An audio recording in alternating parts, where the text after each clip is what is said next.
अंधश्रद्धा निर्मूलन समितीने बागेश्वर बाबा उर्फ धीरेंद्र शास्त्री यांना दैवी शक्ती सिद्ध करून दाखवण्याचं चॅलेंज देत 80 लाखांचं बक्षीस देण्याची घोषणा केली होती. अनिसचं हे चॅलेंज स्वीकारत धीरेंद्र शास्त्री म्हणाले, आता मी नागपुरातच आहे, मध्य प्रदेशमध्ये नाही, आणि फक्त तासाभरासाठी नाही तर 5 दिवसांसाठी इथेच आहे. राज्य तुमचं, शहर तुमचं, त्यामुळे तुम्हाला खाज असेल तर येऊन जा. माझ्याकडे जी विद्या शक्ती आहे ती मी सादर करेन.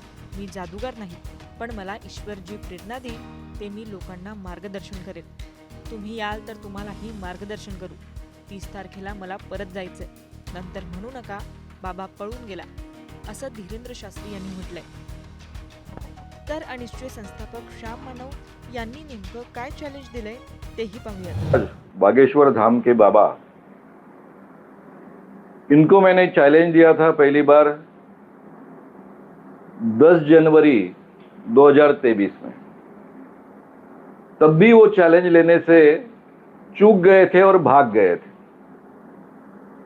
आज ये वीडियो वितरित हुआ जो हमने अभी सुना है, उसमें वे कहते हैं कि खुजली होगी तो आप आइए, हम आपको मार्गदर्शन करेंगे. भाई बाबा, तुम्हारी योग्यता क्या? तुम हो कौन हमें मार्गदर्शन करने वाले? जिस व्यक्ति को अपने आप को शास्त्री कहलाते हो, रामकथा वाचक कहलाते हो, खुजली जैसे शब्द का प्रयोग करते हो, ये आपकी संस्कृति है, ये आपकी योग्यता है. इस बार भी आप चैलेंज से भाग गए हैं. पहले से कहा गया है कि ये चैलेंज जो होगा, ये चैलेंज आपको 2023 में दिया गया था. तब इसके लिए 30 लाख रुपए का पारितोषिक डिक्लेयर था. अभी ये प्राइस है 80 लाख का बढ़ चुका है. यानी अगर आप ये चैलेंज स्वीकारेंगे, जीत जाएंगे, तो अखिल भारतीय अंधश्रद्धा निर्मूलन समिति की ओर से आपको 80 लाख रुपए का प्राइज मिलेगा. ये चुनौती क्या है? हम आपके सामने ऐन वक्त पर 10 व्यक्ति प्रस्तुत करेंगे. उन व्यक्ति का नाम, पिताजी का नाम, उम्र, मोबाइल नंबर आपको कागज पर लिखकर देना है. उनका नाम और उम्र आधार कार्ड के अनुसार होगी, जो आगे चलकर उस पर कोई डिस्प्यूट ना हो. इसलिए पहले से ये जानकारी एक लिफाफे में सीलबंद की जाएगी. जो पंच कमेटी होगी, जो दोनों के सहमति से प्रस्तुत होगी पंच कमेटी, उनके पास में ये लिफाफे जमा किए जाएंगे. फिर महाराज के सामने जो 10 व्यक्ति सादर किए गए, उनके सामने रखे गए, उन व्यक्तियों को वे पहचानेंगे, उनका नाम बताएंगे, पिताजी का नाम बताएंगे, उनकी उम्र बताएंगे, उनका मोबाइल नंबर बताएंगे कागज पर लिखकर. जांच कमेटी इसकी जांच करेगी. महाराज जी के सामने 10 व्यक्ति प्रस्तुत करने का जो प्रस्ताव है, उसी अनुसार पास के एक रूम में हम 10 चीजें रखेंगे. महाराज जी अपने दिव्य शक्ति से जाकर वो देख कर आए. वो 10 चीजें कौन सी है ये कागज पर लिख कर दे. वो 10 चीजें कौन सी होगी ये पहले से लिख कर भी रहेगा और वहां पर वीडियो रिकॉर्डिंग भी होते रहेगा. यानी महाराज अगर सूक्ष्म देह से वहां पहुंचते हैं और देह के साथ में पहुंचते हैं तो वो भी रिकॉर्ड हो जाएगा कि भाई ये भैया देह यहाँ बैठे हैं, लेकिन अपना देह लेकर वहां भी जाते हैं, दूसरे रूम में भी जाते हैं, देखकर भी आते हैं, ये भी उसका प्रूफ हो जाएगा. या फिर सूक्ष्म देह से जाते हैं तो भी जाकर आए तो भी ये 10 चीजें वे पहचान कर बताए.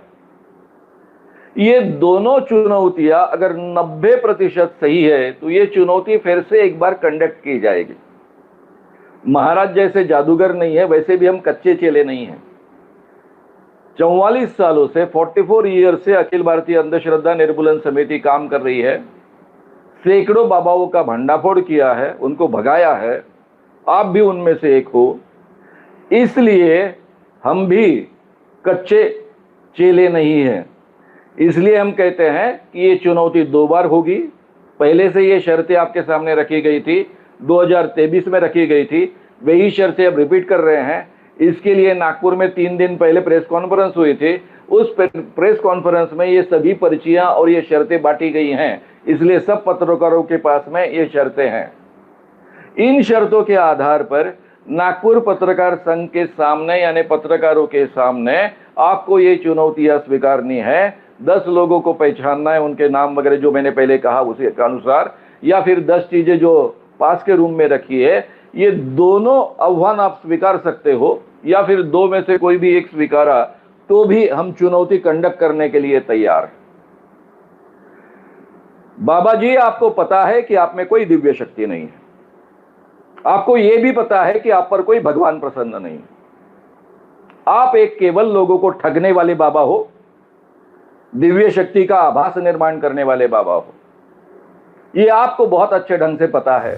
दरम्यान छत्रपती शिवाजी महाराज आणि समर्थ रामदास स्वामी यांच्या भीतीबाबत कोणताही ऐतिहासिक पुरावा नसताना जितेंद्र शास्त्री यांनी काही दिवसांपूर्वी वादग्रस्त विधान केलं। नागपुरात भारत दुर्गा मंदिराचा शिलान्यास सोहळा पार पडला। या सोहळ्यानंतर आयोजित धर्मसभेमध्ये त्यांनी हे वादग्रस्त विधान केलं होतं। त्यामुळे राज्यभरातून त्यांच्यावर जोरदार टीका झाली। आता धीरेंद्र शास्त्रींनी अंधश्रद्धा निर्मूलन समितीचं हे चॅलेंज स्वीकारल्यानंतर पुढे नक्की काय होईल हे पाहणं महत्त्वाचं असणार आहे। मुंबई तक